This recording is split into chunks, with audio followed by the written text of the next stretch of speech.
মালদা মুর্শিদাবাদে মানুষের জীবনের নদী বড্ড পাগল পাড়া। বছরের পর বছর ধরে শুধুই ভাঙছে, মানুষ নাজেহাল হচ্ছে।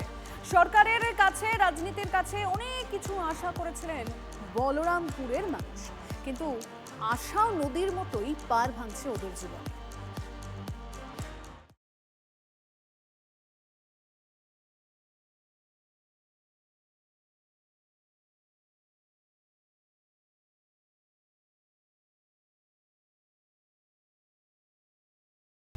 গঙ্গা নিঃশব্দে বইছে, নদী থামবে এটা ওরা ভাবেন না।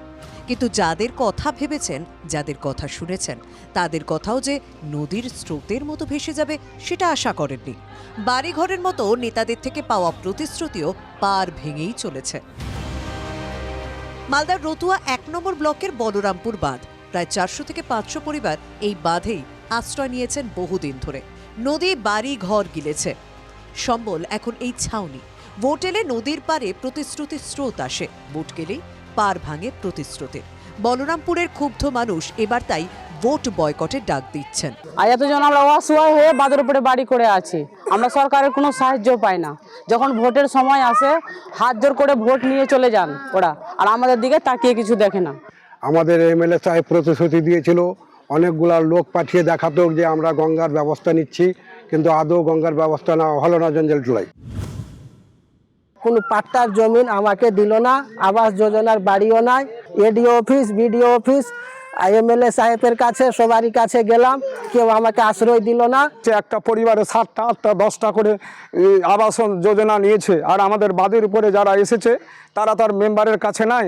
এদের ফাঁকি দিয়ে, এদের কাগজগুলা নিয়ে গিয়ে এদের গঙ্গার জলে ফেলে দিয়ে ওরা সব জুয়া চুরি করে আবাসন নিয়েছে। আবার একটা ভোট আসছে, আবারও প্রতিশ্রুতির ঢেউ, সঙ্গে রাজনীতির চোরা স্রোত। তৃণমূল কংগ্রেস মানুষের জমি দখল করতে পারবে, কিন্তু পুনর্বাসন দেওয়ার ক্ষমতা এদের নেই। সাধারণ মানুষের এরা কথা বলে, কিন্তু সাধারণ মানুষের পাশে কখনোই এই তৃণমূল কংগ্রেস কিংবা তৃণমূল কংগ্রেসের সুপ্রিমো দাঁড়ায় না। এই গঙ্গা ভাঙনে অপদার্থ কেন্দ্রীয় সরকার অদ্ভুতভাবে নিশ্চুপ। ভোট বয়কটের কথা বলে এখানে একটা উন্মাদনা তৈরি করিয়ে এখানে রাজনৈতিক মুনাফা নেওয়ার চেষ্টা করছেন। একটাই অনুরোধ থাকবে, সরকারের সাথে থাকুন, উন্নয়ন আপনাদের ঘরে পৌঁছে দেওয়ার দায়িত্ব বাংলার মুখ্যমন্ত্রী মমতা বন্দ্যোপাধ্যায়। কে যে কি পারে আর কে যে কি পারে না সেটা এই মুখগুলো আর জানতে চায় না। ওরা সমাধান চায়। ২৬-এর ভোটের স্রোত সমাধান আনতে পারবে, নাকি আবারও আশার পার ভেঙে ভেসে যাবে রাজনীতি? মালদা থেকে শুভতোষ ভট্টাচার্যের রিপোর্ট, টিভি9 বাংলা।